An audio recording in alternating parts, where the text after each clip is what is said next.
Which is the best system? Communism, capitalism, or socialism? Well, I think this is the wrong question to ask. And today I'm going to try and step outside of this classic debate and ask the question, why do we need to force one economic system on everyone at all? I'm going to break down the morality of this through my voluntarist philosophy, critique some force-based economic systems, both from the left and from the right, and show you how the state interferes in the market to benefit itself.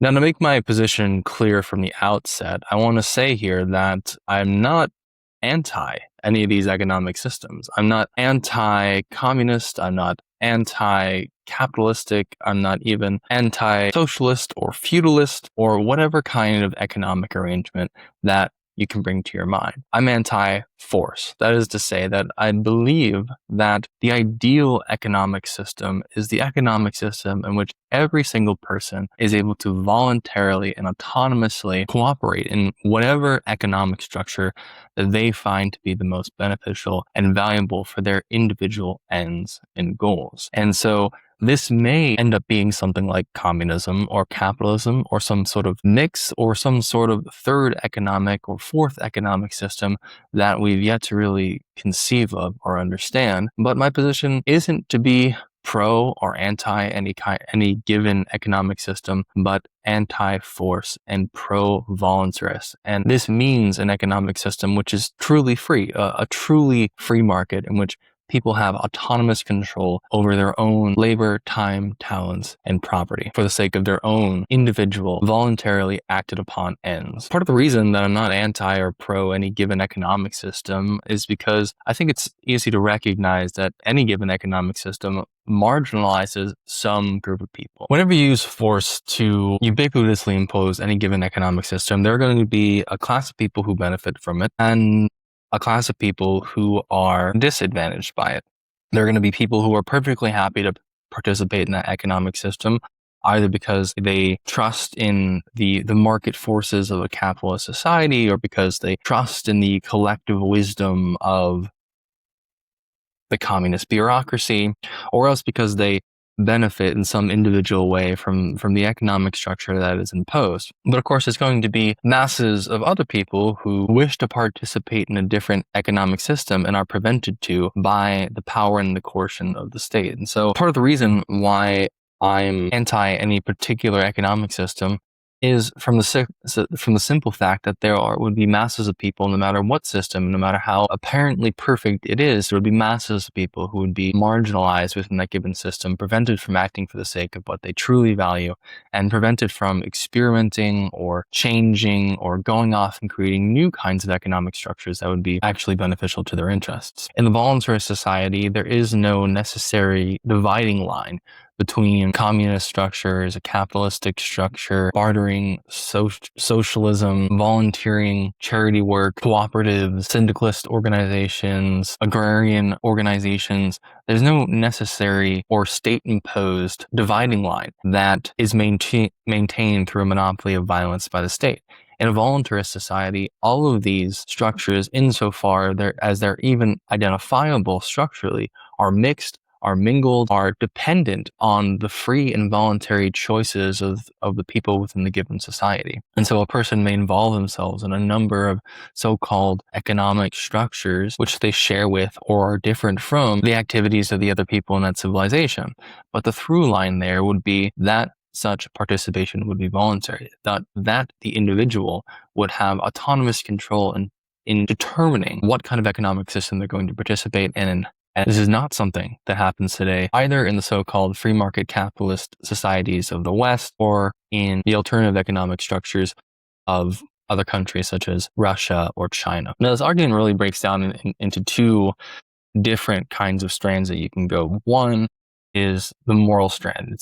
It's where we try to critique systems like communism and capitalism, or forced communism and forced capitalism from a moral standpoint, and ask ourselves, is this economic arrangement moral over and above the use of force. And that's one discussion to be had. And the other discussion to be had is the conversation around economic efficiency. Is the given forced economic system actually efficient in producing goods and services for the vast majority of people? Now, I'm going to start in with the morality because I think it tends to be much more important and central than the argument over economic efficiency, which is ultimately something that ends up being largely subjective. So we'll start in with the moral analysis here, and I think it's actually I think it actually might be best to begin this by illustrating the two moral distinctions that were made by Karl Marx and Ayn Rand in critiquing opposite economic structures from a moral perspective that ended up pointing in the same direction in my analysis. Now, famously, Marx had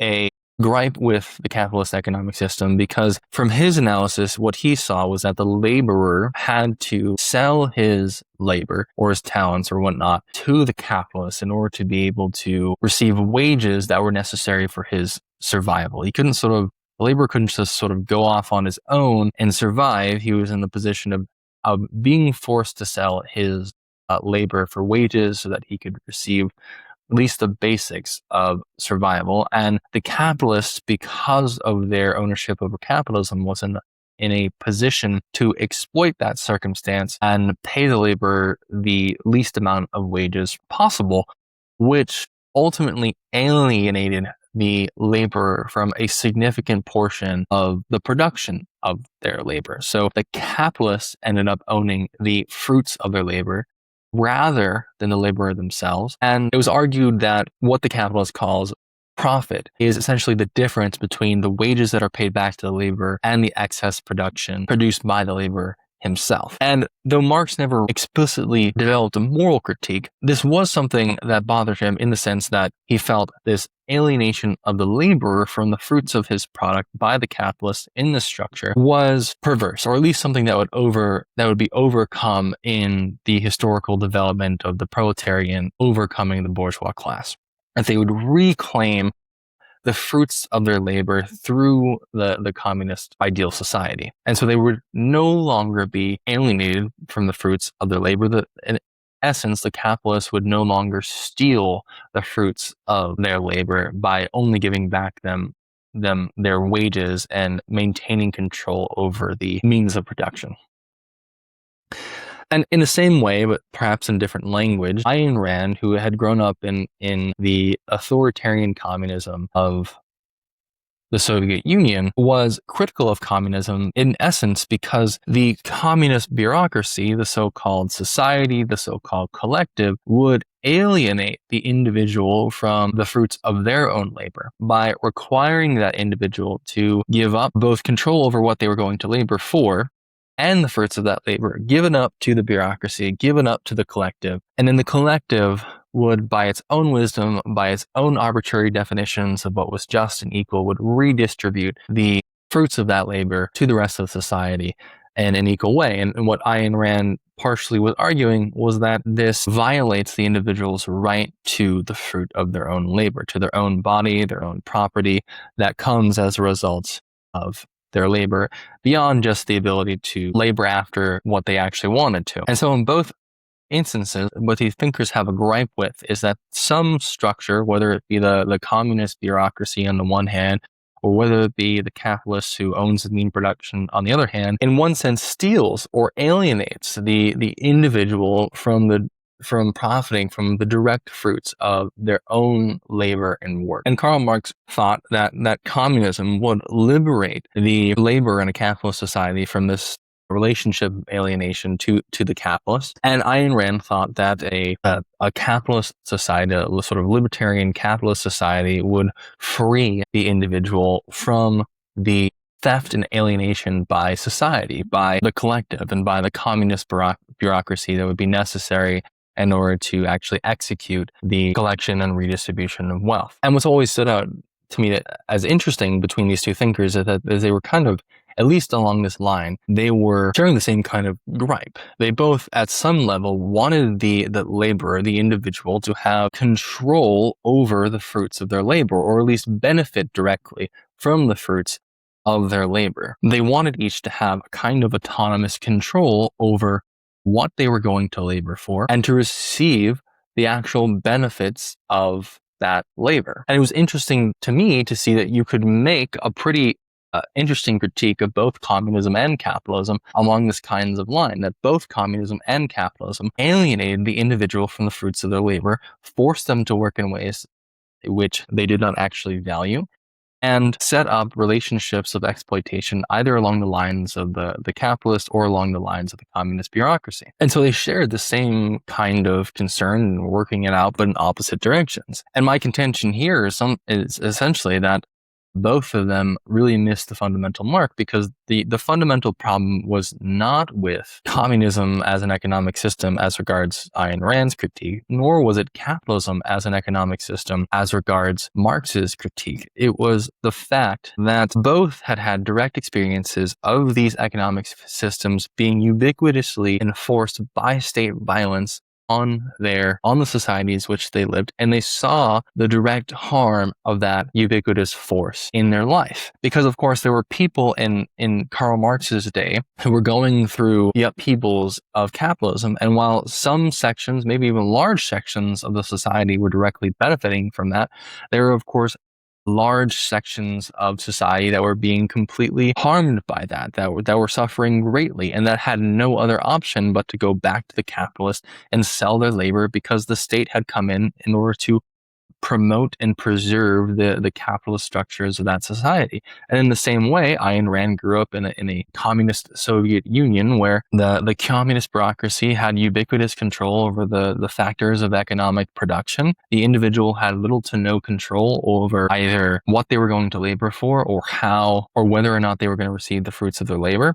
And she saw some people benefiting from this, particularly the bureaucracy and the intelligentsia that grew up around the communist regime. But of course, experienced how that economic system harmed a lot of the people around her, including her family and many others who were unable to escape from this forced, ubiquitous economic structure. But of course, the fault of these systems were not the systems themselves. It was not capitalism in and of itself that was causing the alienation of the labor, and it was not communism in and of itself that was causing the alienation of the fruits of labor from the worker. In either case, it was the forced ubiquity, the fact that these people could not escape the economic structures under which they lived, which were supported by state violence. They could not escape those structures and decide to participate in some other form of market exchange, some other form of utilizing or trading their labor. Rather, again, the state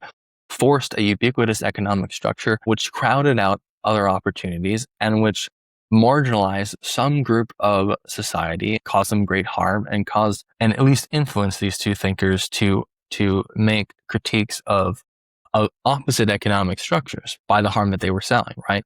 Or by the harm that they were seeing. And just taking these two common economic structures of communism and capitalism, can't we sort of make a critique here, right? Can't we sort of make a moral critique here? And I think we can start this with communism, which is, one of the things that Marx described as an exploitative relationship between the worker and the capitalist, and the idea that the capitalist was profited by stealing the excess production from the worker, minus the wages given to them for essentially subsistence, for basic subsistence. Kind of simplified, but this idea was that because of the needs of survival, the labor was forced to sell their labor to the capitalist for the sake of wages so that they could survive. That was a necessary circumstance. And certainly at certain points in history, this was true. But the question, it's less true today, but the question is, did the laborer have the right to sell their labor to the capitalist for wages, right? So for instance, if the laborer, looking at their options, said, on the one hand, I could labor for myself, right? I could go out and use my labor or barter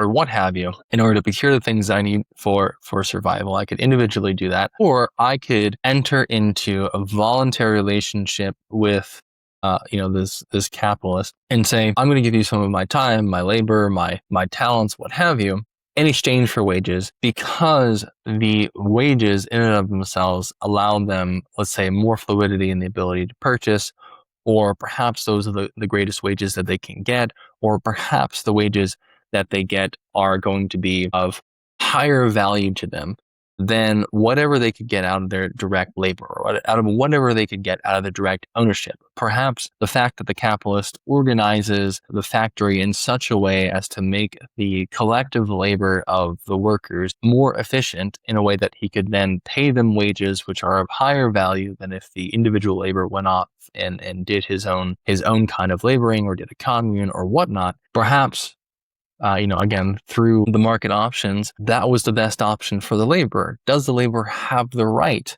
to sell their labor to the capitalist instead of giving it up to the so-called wisdom of the bureaucracy or the state? This was the right that people didn't have in places like communist China, communist Russia, things that Iran, for example, experienced, where people were suffering, and it would have been much more beneficial for them to go out and sell their labor to a capitalist or to somebody who wanted to invest in that than it would have been to sit around waiting for the state to dole out whatever the state determined to be just. The individuals in that kind of circumstances could have subjectively benefited from control over how they were going to sell their labor and how they were going to utilize their time and treasure, instead of giving it up to the state to make that decision for them. But they didn't have the ability or the right to do that in these kinds of societies. And the question I've always had in relationship to communism is, what if I find that the capitalist arrangement is valuable to me, either as a laborer or as a capitalist? Do I not have the right to participate in that if I make that judgment? Why is it that the bureaucracy, which is just made up of other people and other kinds of individuals, why does the state get to decide what I'm going to do with my economic labor, right? In a situation of freedom, in a true free market, not necessarily a capitalist market, but in a true free market, the individual gets to make the decision as to what is going to be of benefit to them to sell their labor or to produce for. And that can be, trading that labor for wages to the capitalist. That can be giving up control to a voluntary commune. That can be a million different variations in between, and it can be kinds of economic arrangements that, again, we haven't even developed or conceived of yet. But the point is to say that in a free market, the person has the right to sell their labor to wages. And why doesn't the person have the right to do that? Because, of course, the parallel critique of capitalism is that when you have a ubiquitously forced state of capitalism like you do in the United States, the same sort of moral critique applies. The same sort of question of, do I have the right not to sell my labor for wages? Do I have the right to give up, direct autonomous control to my labor and my resources, what I'm going to do, because I put my faith in the wisdom of the collective, or in a bureaucracy, or in a worker-owned factory, or what have you? Why don't I have the right to do that? And there are those who might say that the United States, it is a free market. It's capitalistic, but it's free, and which is complete nonsense. It's neither capitalistic nor free. It's sort of a mixed economy where the state regularly intervenes in the market to redistribute goods and services and whatnot. And it also uses the power of the state to entrench the capitalist mode of production through subsidizations and tax incentives and regulations that push out competition, and soft monopolies, and the ability for people who are rich or who have built up a company within the free market to then use the state to help them create that kind of entrenchment and soft monopoly. So the state actively imposes a sort of corporate capitalism. I mean, corporations themselves are state entities or state fictions. So the state helps to entrench the kind of corporate capitalism that we have, such that, if you had a commune, for example, that was really successful, really popular, we have a really hard time actually competing economically for the resources it needs with the broader economic system, which is propped up by the state, again, through subsidization, through debt, through soft monopolies, through regulatory pressures, all kinds of different ways the state executes its power, such that in the United States, you really can't functionally escape a kind of capitalistic society. You are forced to participate in a capitalist society in order to get the basics of what you need in order to survive. And so that relationship of exploitation between the one who owns the company or the means of production and the laborer is real, and there aren't these alternatives to the system. It's sort of a softer power. It's not as direct as the Soviet Union. The Soviet Union was, but it is a softer power that trends everybody towards the same kind of commodification, the same kind of capitalist society in which at some point you either have to sell your labor for wages or you have to try to create a company in order to achieve, financial independence. There is no economic alternative to these kinds of things, to the point where we don't even think about them. This is just what we're presented with our options. We either become better laborers or create our own company, and these are kind of the two paths in American capitalist society. But of course, the person, as much as they have the right to sell their labor to a capitalist for wages, they ought to have the right not to sell their labor to a capitalist for wages. They ought to have the right to be outside, or to have alternatives to or at least access to natural alternatives to selling their labor to the capitalists, meaning that not that the state needs to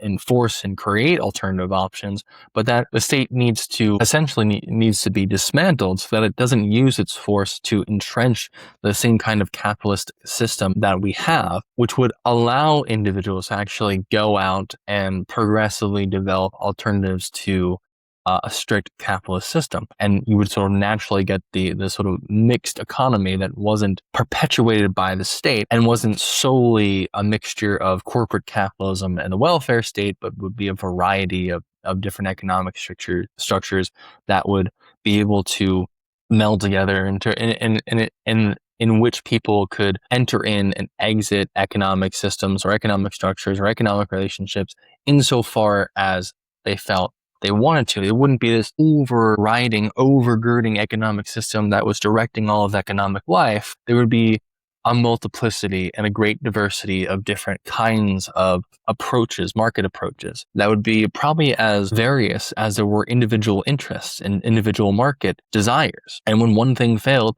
we could move on to the next. So the moral test when it comes to talking about these forced economic systems is again, not the systems themselves. There's nothing inherently immoral about capitalism. There's nothing inherently immoral about communism insofar as they are voluntary. There are going to be some people who benefit greatly and love to participate in a communist style kind of system, or a capitalist style kind of system, or a feudalist kind of system, or some kind of economic alternative to what they're currently experiencing. There's going to be people who are interested in that, and because these systems are not forced, or rather, their person can enter into them or exit out of them, because these economic arrangements are not forced by state violence. And people can enter and exit as they please because they have autonomous control over what they do with their own labor, time, resources, talents, whatever. Those who are marginalized or who are suffered by any given suffer in any given economic system can simply go experiment with a new one, or go enter into a different kind of economic arrangement, instead of being perpetually forced to suffer by the state. There's nothing wrong with communism so long as it's voluntary. There's nothing wrong with capitalism so long as it's voluntary. And this applies to any given economic structure that you can think of. So the moral test here is not the economic structure itself. The moral test is autonomy. The moral test is choice. The moral test is this voluntary or not? And if it's not, it's going to cause destruction and pain. It's going to cause economic difficulties for a vast majority of people, because the economic values of people are different. And there's always going to be some group that's going to be marginalized by a given economic structure, no matter how you structure it. And this sort of circles back to why I mentioned briefly in the beginning, is that the moral analysis of markets is always going to be far more important than the analysis of economic efficiencies. One of the things that disappoints me about libertarianism, and one of the reasons why I don't consider myself a libertarian, is because it's been so captured by this economism, right? Especially the Austrian school of economics, where it argues for freedom, or it argues for voluntarism on the basis of that it's going to be more economically efficient for the majority of people. But of course, the analysis of economic efficiency, there's some,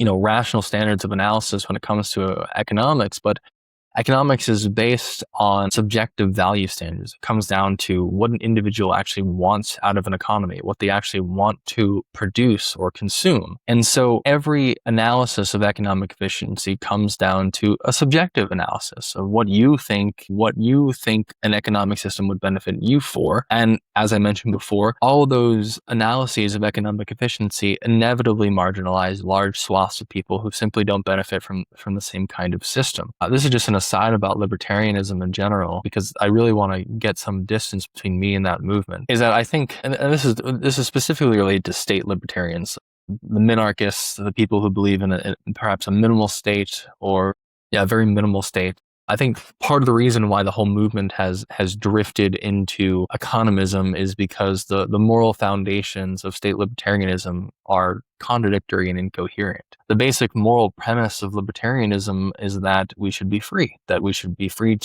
to make choices for ourselves, right? And that the state shouldn't interfere in how we live our lives. But the state libertarian, at the same time arguing that we should be free, that we should have liberty, at the same time argues that we should have a military, a judicial system, an executive branch, post office, firefighters, these kinds of things. And so they're essentially making this argument, like, we should be free to decide for ourselves how we're going to run our lives, except for, these areas over here, which are necessary and beneficial to society as a whole. And we should use force in order to fund and proliferate these institutions that are basic, right? But we shouldn't go any further than that. And the premise that people should be free unless I think it's necessary or beneficial to use force against them is the same premise that the conservatives and the liberals have in different directions.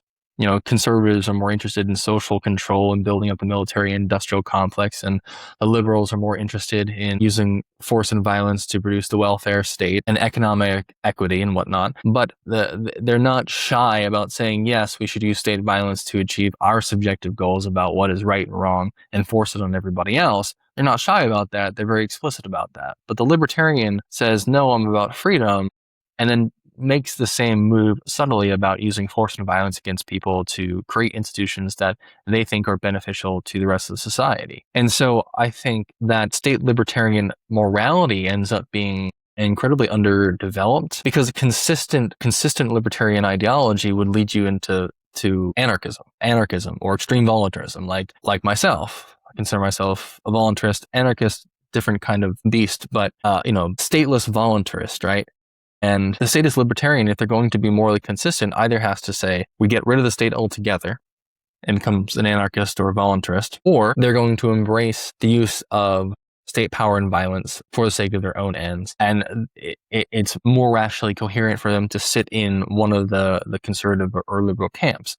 But they occupy this strange, morally incoherent position. And I think the more perceptive of state libertarians recognize this. And so when you can't argue morally for your position, you have to depend on arguments of economic efficiency. And this is where the bulk of state libertarian intellectual thought has gone into the question of, okay, well, wouldn't a free society be economically efficient for the most amount of people? And they're hoping that that's going to be compelling for people, though no philosophical movement has gotten off the ground by arguing for economic efficiency, not even Marxism. Marxism, at the very least, tries to smuggle in moral arguments for equality and historical inevitability, where the statist libertarian focused on economism doesn't do this. They're just arguing for economic efficiency. And then not only that, but the arguments themselves, they get incredibly bogged down into subjective economic analysis and technical language, which the vast majority of people really can't follow unless they themselves, study Austrian economics or Milton Friedman, or certain aspects of the Chicago School incredibly in depth, right? And so it's not even compelling. And the economism is not really compelling except to a very few amount of people who are willing to dedicate themselves to an understanding of it. And ultimately, it doesn't have the same bite as the morality, right? The moral argument is the most important argument because it comes before economic efficiency. People are willing to suffer, economic pain for the sake of what they perceive to be right. Because what is right is ultimately more important than the money in your pocket. or at least that's the way it should be, and that's the way human beings intuit it. So I think libertarianism has, completely, well, the state libertarianism is simply incoherent on the moral side, which is why they've been captured by this economism, but it completely fails. And I think if you're going to be a morally consistent libertarianism, it's important that you take that to its logical conclusion, which is in voluntarist anarchism. But all that aside, and I know that's a little bit of a side, I just get frustrated with libertarians sometimes because it's almost easier to have a conversation with statists, right?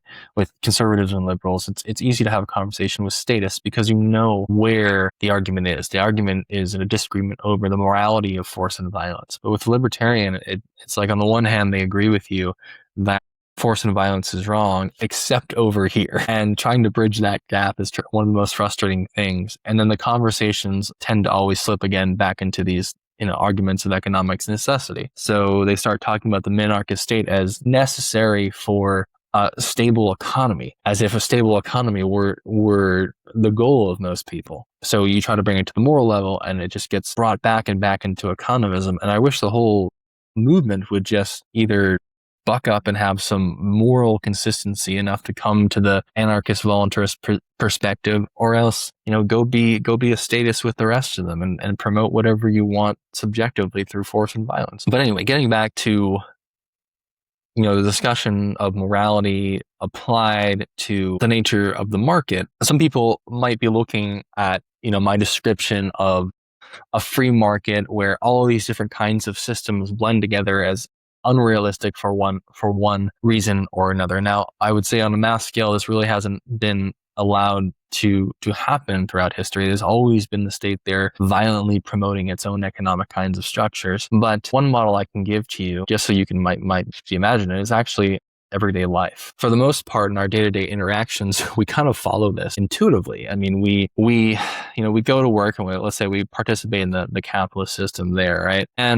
But a lot of us are, we'll make these sort of side deals with people, right? So we say, well, my daughter needs some money for college. Like, can she babysit for you, right? And then there'll be some sort of payment for babysitting on the side, right? Or we'll go to our churches and they'll ask us for donations and we'll donate to them, right? Or we'll work for free to them. We'll barter with each other and borrow things when we need to. My church, for example, I mean, interestingly enough, for being such a relatively conservative church, it's kind of communistic in the sense that people voluntarily and collectively donate to the organization. And then, if I or somebody else ever needed something for whatever reason, we could very well go to the church as members and say, hey, I really need my rent covered this week for because something happened.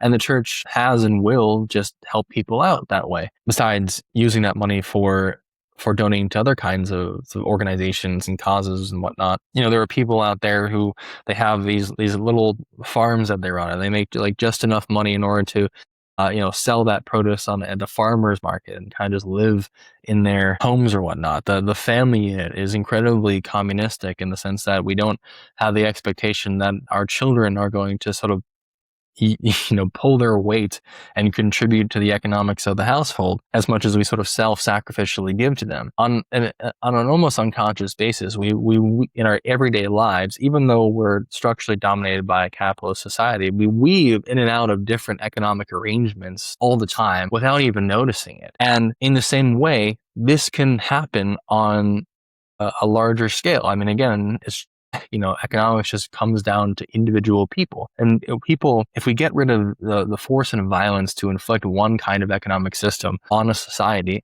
then we'll be able to weave in and out of different economic scenarios and situations, which have a variety of flavors, if you will, to produce and get to things that we want and need, because it will be a free, voluntary exchange. And it will be the economic systems, the things that pertain in the world, the economic arrangements that pertain in the world will be a representation of what people actually value, not what they're forced to participate in.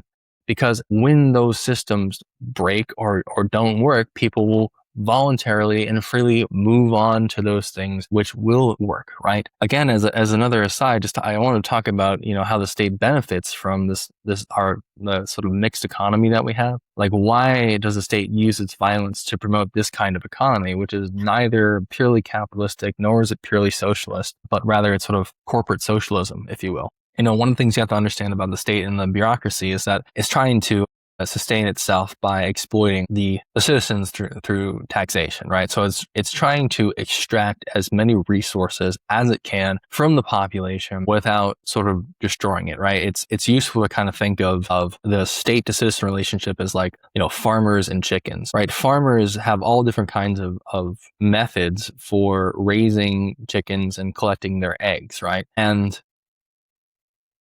some farmers believe they benefit from, caging the chickens up really tightly, not giving them any room, pumping them full of antibiotics and just, having this sort of machine-based collection. And some farmers over here believe if you have free-range chickens that are allowed to roam and kind of do what they want, they'll produce more and better eggs. And there's debates about that. But this kind of exploitative relationship or the ways that the state molds its economic system is based on, okay, what economic system is going to produce the most so that we can extract the most. And this is what the sort of mixed economy does for the state.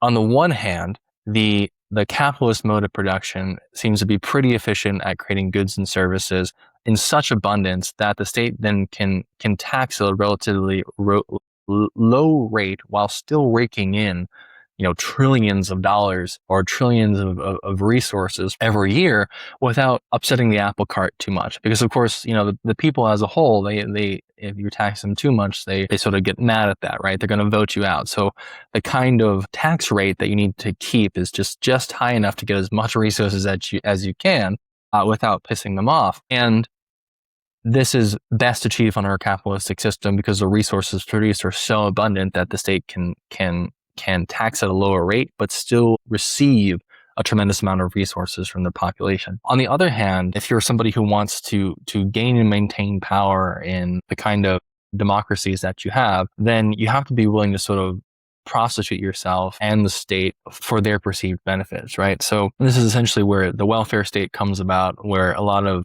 the safety nets, social safety nets, and entitlement programs, these things kind of come from, is that politicians come up and they promise the people who are going to vote that if you vote for me, I am going to use the violence of the state to, either steal from future generations or steal from other people or use the violence of the state in some way to benefit you directly through these different kinds of programs. So I'm going to pay for your retirement. I'm going to pay for your health care. I'm going to pay for when you lose your job. I'm going to do this for you. I'm going to do that for you. I'm going to continually increase the power of the state for the sake of benefiting you, right? And that's how they get elected, is that they kind of just prostitute the power of the state to people, to the highest bidder. And whatever politician does this in the best way is typically the one that or the most convincing way usually gets the votes, if they're not busy utilizing the strategy of blaming the problems on foreigners or whatnot. And so the mixed economy allows the politicians and the state to kind of do both at the same time, right? On the one hand, they can prostitute the power of the state to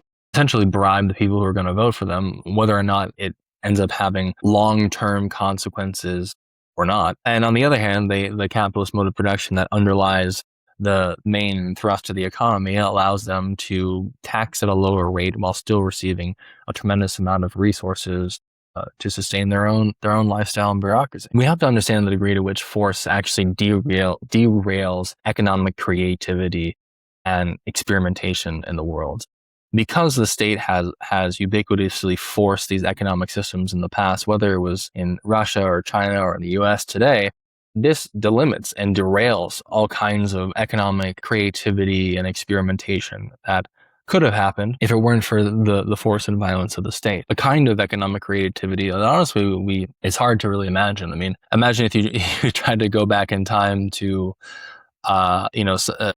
a medieval peasant and explain to them our economy, right? Explain to them that, the majority of work that's done is done in these little boxes that communicate through a cloud, and that, only 1% of the population actually does the agriculture anymore. And people live in these, humongous buildings that reach up to vast heights. I mean, just trying to explain the daily economic structure of our lives to somebody even 1,000 years ago would prove incredibly difficult. And so speculating on actually how different our economic systems would be if the government would just allow us to act for the sake of what we truly value and create our own economic systems as we saw fit, it's really almost impossible to speculate on or to give you a concrete example of. But we know that whenever there's force involved, it derails creativity, derails experimentation. People are forced to just conform themselves to whatever they have available rather than being able to experiment and develop different kinds of systems. And what this creates economically is this cycle of economic marginalization and power grabbing. As you get one economic system that dominates, right? So you get the Industrial Revolution comes up, right? And something like the Industrial Revolution in England, for example, was forced by the state through forcing people off their land into the cities, creating all kinds of different kinds of problems, and tons of people were marginalized and suffered because of that. There was massive exploitations that didn't really have anything to do with capitalism in and of itself, but from the violence and the power of the state. And of course, this creates disenchantment. This creates the underclass, the proletariat, whatever. And then these people who have been marginalized, then they get riled up. They seek a change in the economic structure. They're in Marx's analysis, they would eventually transform into communists, but it looks like basically the people agitated for what we now call socialism, safety net, these kinds of things, they changed the economic structure into something that's more socialistic, something that we have today in the United States and in Europe.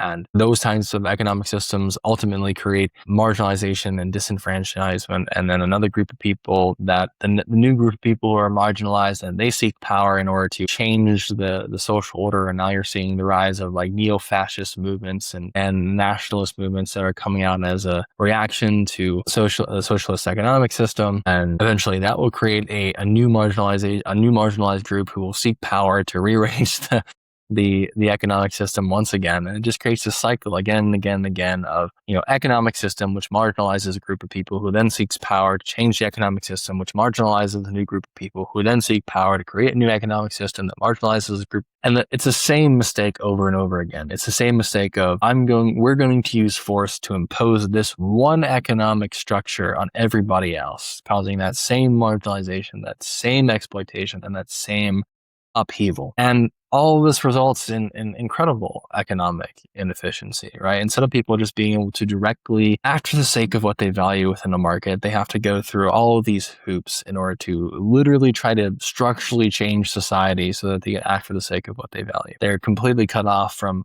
economic creativity and experimentation of different kinds of economic arrangements, which should be beneficial to people in ways that we can't yet really understand. And so all of this force, all the force of the ubiquitous economic system and force in general just causes incredible economic efficiency, even after the fact that it's immoral and it's violence and force based, and we wouldn't accept it on any kind of individual level. And really just to show you kind of how absurd I think this is, it kind of reminds me of if some politician or state or government said, this country, we are a vanilla country. We are a vanilla country. We do not eat anything other than vanilla flavored things, right? Or let's say we're a vanilla ice cream country.